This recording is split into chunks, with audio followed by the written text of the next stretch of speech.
1차 백신 접종 이후 30명이 넘는 집단 감염이 발생했던 부천 노인센터. 일주일 새 추가 확진자가 잇따랐는데요. 기본 방역 수칙을 지키지 않았던 것으로 드러났습니다. 허위로 농지를 사고 팔아 1,000억 원이 넘는 부당이득을 챙긴 농업법인 26곳이 경기도 반부패 조사단에 적발됐습니다. 김포시 공공배달앱인 배달특급이 운영 한 달여 만에 이용 건수 4만 3천여 건을 기록하고 매출액 11억 5천만 원을 넘어서는 등 빠르게 자리 잡고 있습니다. 박남춘 인천시장이 29일 최기주 대도시권 광역교통위원장과 전해철 행정안전부 장관 등을 만나 Y자 형태의 GTX-D 노선을 재차 요청할 계획입니다.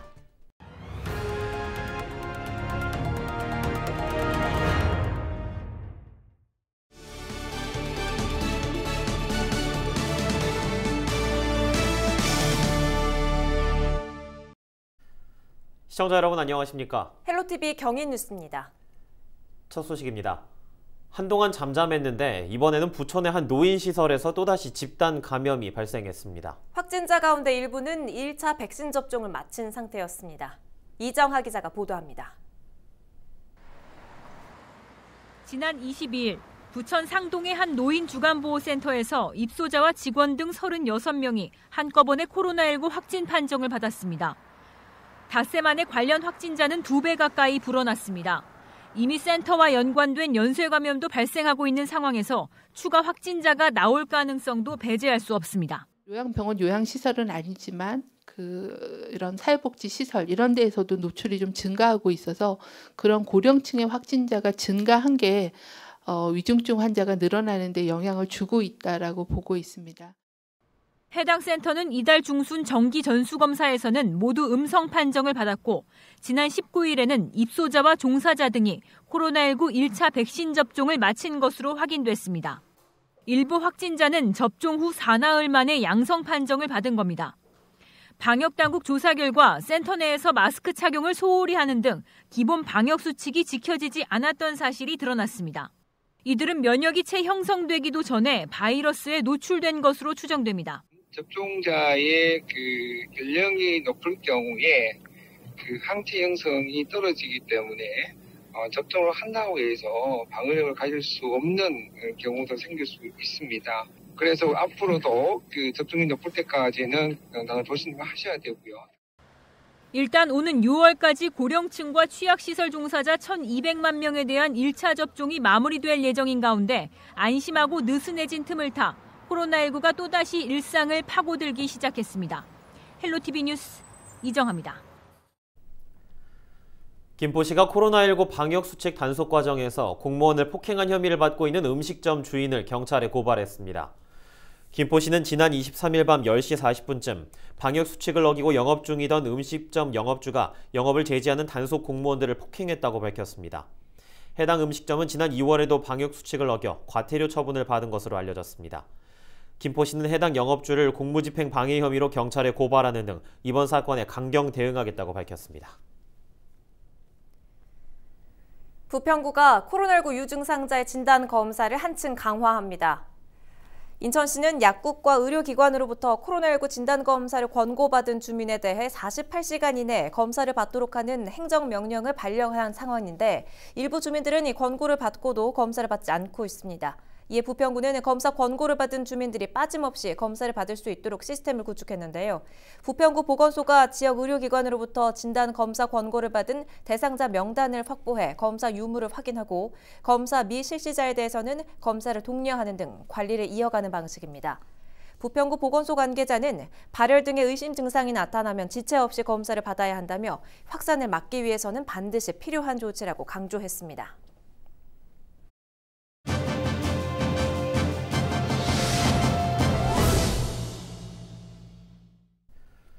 정부는 현행 사회적 거리 두기가 종료되는 다음 달 2일까지 일주일간을 특별방역관리주간으로 정해 부문별 방역을 강화하기로 했는데요. 백순영 가톨릭대 의대 명예교수와 이야기 나눠보겠습니다. 교수님 안녕하십니까? 예, 안녕하세요. 반갑습니다. 코로나19 확산세 때문에 정부가 일주일간의 특별 방역관리주간을 지정했습니다. 방역 강화는 어떻게 진행됩니까? 예, 다음 주 3일부터는 새로운 거리두기 단계를 정해야 되는 시기입니다. 따라서 지금 관리 주간을 만들어도 다음 주에 바로 우리가 뭐 달라진다든가 할 수는 없겠지만 일단 특별 방역 관리 주간이라는 의미는 이 사회적인 거리두기 단계를 지금 조정하는 것은 아니고 현재 코로나 상황이 엄중함으로 이번 주에 방역을 철저히 하고 개인 위생 수칙을 준수함으로 해서 이 방역 당국이 국민들한테 이런 메시지를 담겨서 지금 발표를 했다고 봅니다. 다만 이 공무원들의 경우는 음주를 동반하는 식사를 금지하게 하여서 모임 자체를 자제하는 효과는 일부 기대가 됩니다. 예, 다음 달 2일까지 이번 일주일간, 이번 주가 결국 방역 분기점에 이르는 중요한 시기일 텐데 확산세가 진정될 수 있을까요? 예, 사실 지금 분기점일 수는 있지만 그 방향은 우상향이라고밖에 볼 수가 없습니다. 즉 환자 수의 증가는 막을 수 없고 결국은 이 증가 속도를 가능한 한 늦춰서 6월 말 우리가 1200만 명의 고연령층 고위험군들 접종을 완료할 때까지 통제 가능한 수준, 즉 1000명이 넘어가지 않는 상황을 기대를 하지만 언제라도 이게 급격한 증가 추세가 보이면은 우리가 통제를 하기 위해서는 선제적인 방역 강화가 필요하다고 봅니다. 네, 지금과 같은 상황이라면 사실은 이 가장 큰 변수인 이 변이 바이러스에 대한 대응력이 굉장히 중요해 보입니다. 어떻습니까, 교수님? 글쎄요, 이 지금 물량만으로 보면은 불확실성이 없어졌다고 볼 수가 있지만, 즉 화이자 백신이 3,300만 명분이 도입이 확정되었다고는 하지만 도입 시기 등에 대한 구체적으로 확정 일자는 아직 알려져 있지가 않아서 3분기에 이 불확실성은 남아 있습니다. 다만 화이자 이외에도 얀센, 모더나, 노바백스 등도 예정대로 도입이 된다면은 물량 자체는 이 3차 접종을 다 하고도 우리가 11월까지 집단 면역을 얻을 수 있을 만한 분량은 충분히 가능하다고는 봅니다. 다만 아직도 이 변이주에 대한 백신 접종은 개량 백신이 필요할 수도 있고 또 이 개량 백신들이 승인 과정을 거치려면은 연말 정도가 될 것으로 예상되는데 변이는 계속 진행되기 때문에 전 세계적인 백신 접종이 신속하게 일어나야만 변이의 속도를 늦출 수 있기 때문에 이런 한 나라뿐만 아니라 선진국뿐만 아니라 전 세계적으로의 이 집중적인 집단 면역까지는 아니라 할지라도 이 인도와 같은 이런 대규모 유행이 일어나지 않게끔 막는 것이 중요한 시기라고 생각합니다. 예, 봄 나들이 객들이 증가하면서 이제 개인 방역에 대한 중요성도 더욱 커 보이는데 다시 한번 중요성 짚어주시죠. 예, 지금 아주 위험한 시기에 있습니다. 2, 3월에 300~400명이었던 환자 수가 지금 4월이 되면서는 600~700명에서 그치지 않고 굉장히 급격하게 증가할 가능성도 없지는 않습니다.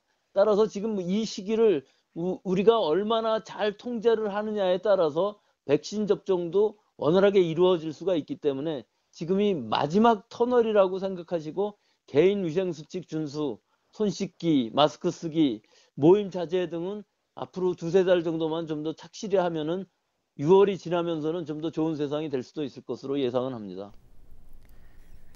네, 알겠습니다. 오늘 말씀 감사합니다. 예, 수고하세요. 지금까지 백순영 가톨릭대 의대 명예교수와 이야기 나눠봤습니다. 부천 상동의 한 노인 주간보호센터와 관련한 확진자가 또다시 추가 발생했습니다. 부천시는 27일 새롭게 양성 판정을 받은 8명 가운데 절반은 기관 종사자와 입소자이고 나머지 4명은 확진자 가족이나 접촉자로 조사됐다고 밝혔습니다. 이들은 모두 검체 검사를 받고 자가 격리를 이어오던 중에 확진됐습니다. 이로써 부천 노인 주간보호센터와 관련된 감염자는 27일 오후 기준으로 모두 70명을 넘어섰습니다.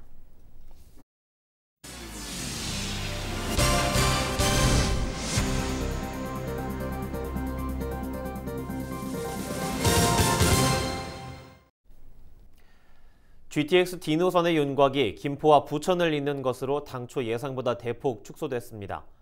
박남춘 인천시장이 GTX D 노선을 검단과 청라를 포함해 서울까지 연장해줄 것을 강력히 건의했다고 밝혔습니다.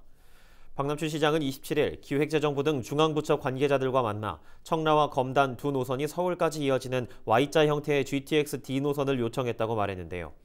오는 29일에는 최계주 대도시권 광역교통위원장과 전해철 행정안전부 장관 등 고위 관계자들을 만나 이 같은 의견을 피력한다는 방침입니다. 박남춘 시장은 GTX-D가 대폭 축소되는 것은 수도권 내 교통 불균형을 더욱 고착화시키는 것이라며 우리 시의 의견이 담긴 Y자 노선을 다시 검토해 줄 것을 촉구한다고 강조했습니다. 한편 지난 22일 열린 제4차 국가철도망 구축계획안 공청회에서 GTX-D 노선은 김포와 부천을 잇는 것으로 가닥이 잡혔습니다. 경기도가 도내 23개 시 전역을 외국인과 법인 토지거래 허가구역으로 재지정했습니다. 경기도는 지난 16일 도시계획위원회 심의를 거쳐 오는 30일 만료되는 외국인 법인 토지거래 허가구역을 내년 4월 30일까지 1년 더 연장한다고 밝혔습니다.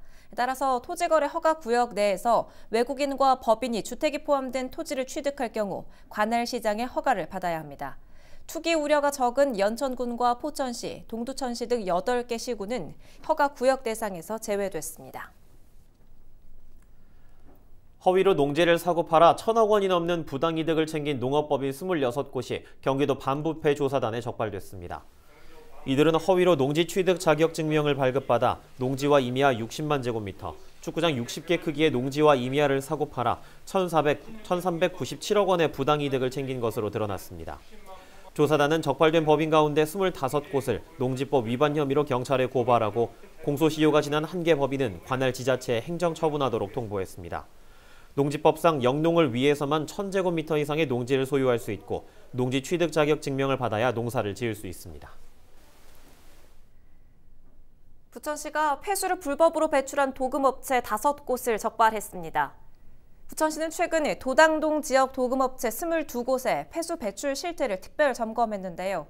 폐수를 그대로 배출하거나 폐수 방지 시설을 제대로 운영하지 않은 업체 5곳을 적발해 4개 업체의 시설 사용 중지와 토양 정화 명령을 내리고 나머지 한 곳에 과태료 100만 원을 부과했다고 밝혔습니다. 부천시는 물환경보전법 위반 혐의로 검찰에 송치할 방침입니다. 경기도 공공배달의 배달특급 매출액이 김포에서만 11억 원을 넘었습니다. 김포시는 배달특급 운영 한 달여 만에 이용 건수는 4만 3천여 건을 기록했으며 매출액은 11억 5천만 원을 넘어섰다고 밝혔습니다. 김포시는 또 어플에서 김포페이로 결제한 비율도 75% 수준으로 나타나 지역화폐 결제 체제도 어느 정도 자리를 잡은 것으로 봤습니다. 한편 김포시는 지난달 배달특급 운영을 시작한 이후 김포페이로 결제하는 어플 이용자들에게 최대 15%의 할인 혜택을 제공했습니다. 아트센터 인천 조성 사업은 2단계로 나누어 진행되는데요. 1단계인 콘서트홀은 완공됐고 2단계인 오페라 하우스와 박물관 건립이 남아있는 상태입니다. 2단계 사업은 공사비 정산 문제로 2년간 중단됐었는데요. 인천시가 예산으로 사업비를 충당하기로 결정했습니다. 이하영 기자입니다. 송도 국제도시에 위치한 세계 최대 규모의 예술 공연장 아트센터 인천입니다. 현재 1단계 사업인 콘서트홀이 지난 2018년 완공돼 운영 중입니다. 이 옆에 지상 4층에 1,515석 규모의 오페라 하우스와 지상 8층에 박물관을 짓는 2단계 사업. 그간 미뤄졌던 2단계 사업이 본격적으로 진행됩니다. 인천경제청은 사업 시행자인 송도국제도시 개발유한회사가 다음 달 아트센터 2단계 사업의 기본계획과 타당성 조사 용역에 착수했다고 밝혔습니다. 아트센터 인천 2단계 사업은 시행자가 송도 아파트 단지 개발 후 얻은 수익금으로 문화단지를 건립해 인천시에 기부 체납하고 자녀 수익금도 시에 돌려주는 구조입니다. 그런데 인천시와 시행사 그리고 시공사가 공사비 정산을 두고 그동안 이견을 보이면서 사업이 중단됐습니다. 지난해 인천시 경제청이 사업비 2,200억 원을 시 예산으로 충당하기로 하면서 일단락돼 사업이 재개됐습니다. 클래식 전용 공간의 아트센터 인천 1단계의 콘서트홀은 다양한 공연 유치에 한계가 있던 터라 오페라하우스를 비롯한 문화복합 공간이 완성되면 훌륭한 문화시설과 관광자원이 될 것으로 기대됩니다. 아트센터 인천 2단계 사업은 내년 하반기부터 중앙투자심사와 실시 설계 등을 거쳐 오는 2023년 말 착공해 2025년 12월 준공 예정입니다. NIB 뉴스 이하영입니다.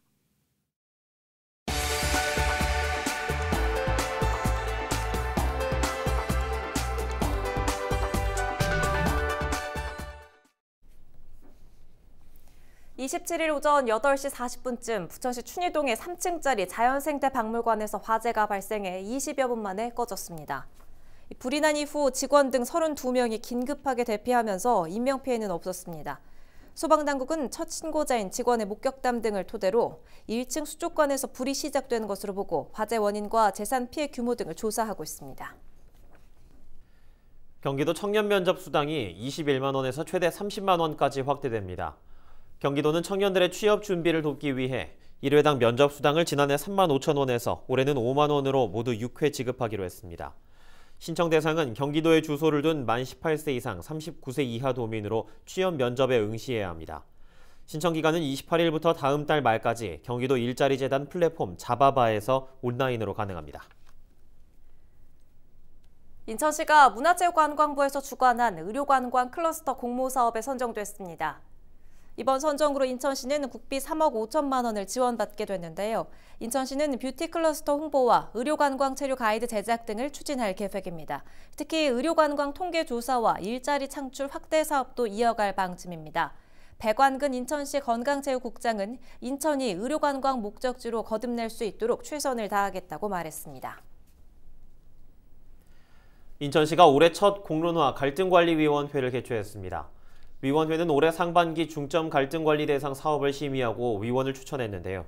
인천시는 시민소통을 기반으로 공공의 갈등을 예방하기 위해 광역자치단체 최초로 공론화위원회를 구성해 운영 중입니다. 아울러 인천시는 500명의 수기시민단도 신설할 계획인데요. 회의에 참석한 박남춘 인천시장은 새롭게 추진되는 시민수기 기반 통합 갈등관리 시스템의 성공적인 안착을 위해 노력해 주시길 당부드린다고 말했습니다. 부평구가 지역 갈등 해결을 위해 한국조지메이슨대학교 한국갈등관리연구소와 손을 잡았습니다. 이 세 단체는 26일 부평구청 영상회의실에서 갈등 관리에 대한 상호 협력 양해 각서를 체결했는데요. 이들은 갈등 관리에 관한 정책 자문과 공동 연구, 분쟁 해결을 위한 인적 교류 등에 서로 협력하기로 약속했습니다. 한국조지메이슨대학교는 2017년 분쟁 분석 및 해결 학과를 개설했는데요. 한국갈등관리연구소는 공공갈등 해결을 위해 다양한 프로그램을 개발한 전문기관입니다. 차준택 부평구청장은 각 단체 갈등관리 노하우를 지역 현안에 적극적으로 활용하겠다고 말했습니다. 김포시가 무분별한 주차로 몸살을 앓던 국도변 국유지 땅을 정비해 시민들에게 무료 주차 공간을 제공합니다. 김포 통진읍 마송리에 위치한 해당 부지는 강화 방면 48국도에 닿아 있는 국토교통부 소유 땅이지만 관리 주체 없이 불법 주차 공간으로 이용되면서 민원이 잦았던 곳입니다. 김포시는 국유재산 사용 허가를 받아 이 땅에 차량 53대를 주차할 수 있는 주차장을 만들고 27일부터 시민들에게 무료로 개방했습니다. 김포시가 도로 주변이나 가로수에 무질서하게 걸려있는 불법 현수막을 단속합니다. 김포시는 단속 인력 1명을 더 충원해 지정 게시대가 아닌 곳에 걸린 불법 현수막을 적발하고 과태료를 부과하는 데 집중할 계획입니다. 한편 공공현수막용 무료 게시대를 이용하기 위해서는 지역별 행정복지센터에 신청하면 되고 유료용 지정 게시대를 이용하기 위해선 김포시 광고협회에 문의하면 됩니다. 인천시가 지역 내 자활근로 카페 사업장을 공동 브랜드화하는 사업을 추진합니다. 인천시는 자활근로 사업장으로 운영 중인 26개 카페를 꿈이 든 더 카페라는 명칭으로 체인점화할 계획인데요. 이를 위해 카페 사업장의 간판 교체와 공동 유니폼 제작, 자활근로자 공동 교육 등을 이어갈 방침입니다. 아카데미의 역사를 새로 쓴 배우 윤여정의 과거 어록이 주목을 받고 있습니다. 12년 전 다큐 영화에서 읊조린 대사 볼까요? 송혜교는 중국 시장, 최지우는 일본 시장, 나는 재래시장이나 지키려고. 그랬던 그녀가 오스카 트로피를 들어올렸습니다. 이런 어록도 남겼죠. 배우로서의 삶은 때로는 주연이고 조연이고 단역일 때가 있는 것이다. 인생이라는 긴 과정에서 순서처럼 오는 것 같다. 우리네 인생도 마찬가지 아닐까요? 항상 주연일 수 없고 늘 단역이었더라도 언젠간 주연이 될 수 있다고도 믿습니다. 이상으로 헬로티비 뉴스를 모두 마칩니다. 지금까지 시청해주신 여러분 고맙습니다.